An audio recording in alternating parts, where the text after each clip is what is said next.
Bonjour Adrien Gindre. Bonjour Bruce. Votre invité ce matin, Marie-Lise Léon, secrétaire générale de la CFDT. Bonjour Marie-Lise. Bonjour. Dans à peine plus de 3 heures, vous serez avec le Premier ministre, le patronat et les autres syndicats pour le lancement de cette concertation sur les retraites. Il faudrait quoi pour que cette première réunion soit vraiment utile, vraiment réussie ? Je pense qu'on a besoin de clarté aujourd'hui et puis la confirmation des engagements qu'a pris le Premier ministre lors de son discours de politique générale, à savoir que tous les sujets seront bien sur la table.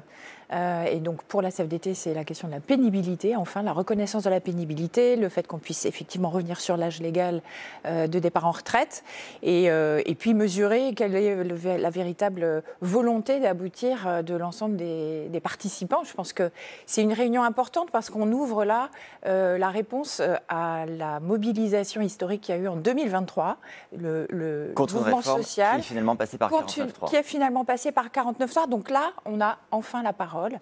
Les organisations syndicales vont enfin pouvoir s'exprimer et parler du travail. Je pense que c'est ce qu'attendent les travailleurs et les travailleuses. On va détailler ces sujets. Juste une précision sur le cadre et le format. Le Premier ministre a parlé de 3 mois. C'est la bonne durée pour aboutir pour vous ? C'est une durée qu'on a bien en tête pour entamer les discussions. Après, s'il en faut un petit peu plus, un petit peu moins, l'idée, c'est pas de faire durer pour le plaisir, c'est de construire véritablement un équilibre dans le respect du financement. Dans le respect de l'équilibre financier, a dit le Premier ministre. Tout à fait clair là-dessus. Mais voilà, l'enjeu là, c'est de construire du progrès. Et c'est un rendez-vous important. Alors commençons par ce qui est le plus emblématique, la question de l'âge légal. Votre collègue de la CGT par exemple dit qu'il faut tout abroger. Vous-même, vous êtes sur ligne de dire on pourrait revenir à 62 ans, qui était la règle précédente. Est-ce que vous nous dites ce matin qu'il faudra un bouger sur l'âge, que c'est une condition pour vous ? Il y a 3 conditions, il y a 3 sujets, 3 conditions pour que la CFDT puisse s'exprimer et qu'on puisse véritablement obtenir des avancées. C'est un bouger sur l'âge, c'est extrêmement clair.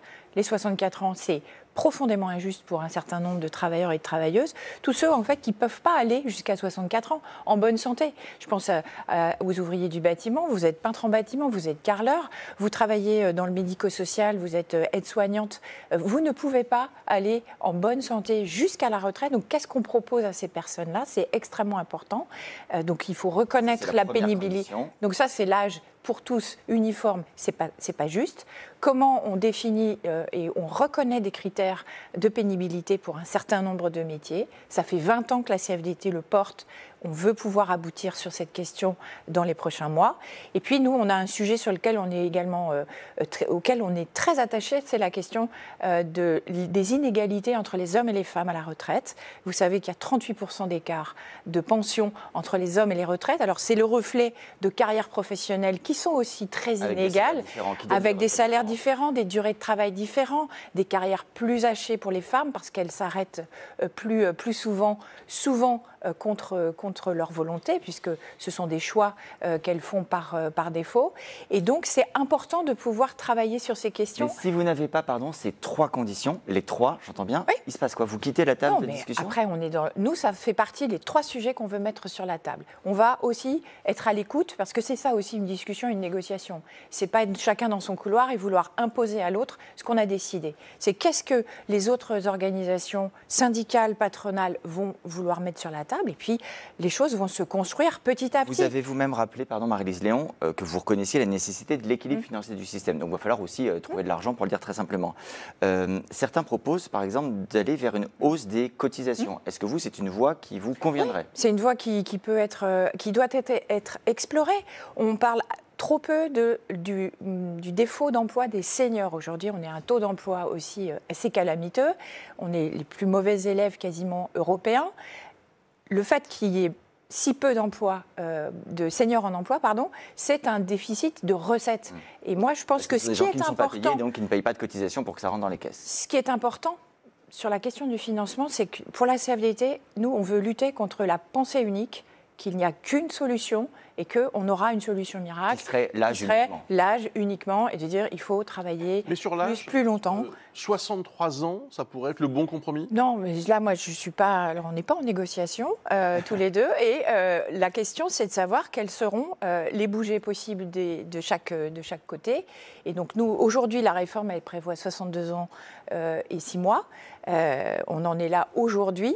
moi, je pense On va que passer à 62 ans et 9 mois dans quelques l'idée semaines. principale, c'est de se dire que pour la CFDT, comme ça l'était en 2023, 64 ans, c'est non. Il y a une question aussi sur le périmètre. Le MEDEF, qui est un partenaire essentiel de cette discussion, dit ce serait bien de se concentrer sur les salariés du privé et de ne pas commencer à parler de tout et n'importe quoi. Est-ce que vous dites la même chose? Moi, je dis que, alors, considérer qu'il n'y a que les salariés du privé, c'est vrai que c'est au cœur de la réforme. Les fonctionnaires sont aussi concernés par l'âge légal, par exemple, donc il va falloir l'intégrer dans les discussions, peut-être avec une composition différente de qui est autour de la table. Mais moi, je pense que c'est important d'avoir au démarrage une vision globale.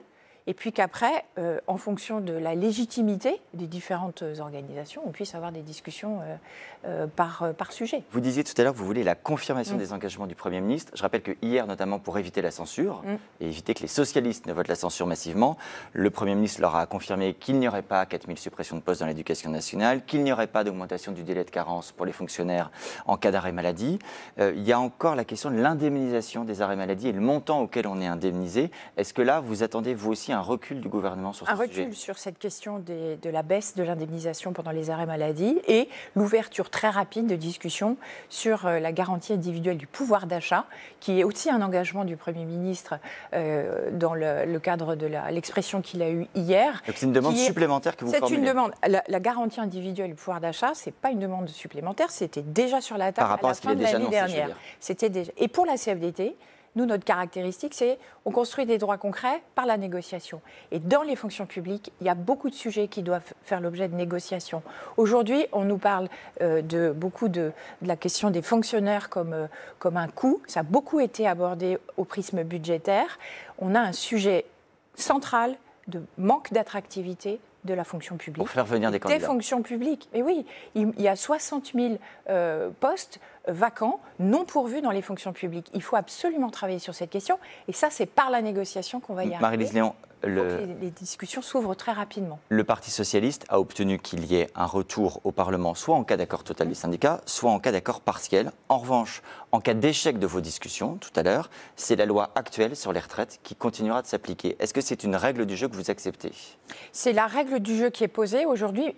En même temps, je me dis que je ne vois pas par quels moyens le Parlement serait empêché d'avoir un texte s'il y a un échec de discussion. Je pense qu'on est dans deux légitimités complémentaires, syndicale et politique, et que si des parlementaires veulent s'emparer de nouveau de ce sujet des retraites, ils pourront tout à fait le faire. Le laisser faire. Après, et je pense que ça sera important démocratiquement. Vous l'avez précisé, la réforme elle a été adoptée par le 49.3. C'est extrêmement important qu'il puisse y avoir des débats au Parlement sur cette question. Je parlais hier des socialistes. Certes, Olivier Faure disait on ne vote pas la censure cette fois-ci, mais il dit le vote de la censure reste possible à tout moment.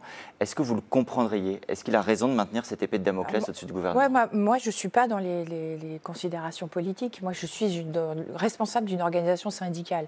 Moi, ce qui m'importe, c'est qu'aujourd'hui, je vois qu'il y a une porte qui est ouverte, qui est le fruit d'une mobilisation syndicale, comme quoi ça peut être, on est très complémentaires, et qu'aujourd'hui, la balle, elle est dans notre camp, et que la CFDT, elle sera au rendez-vous pour les travailleurs et travailleuses.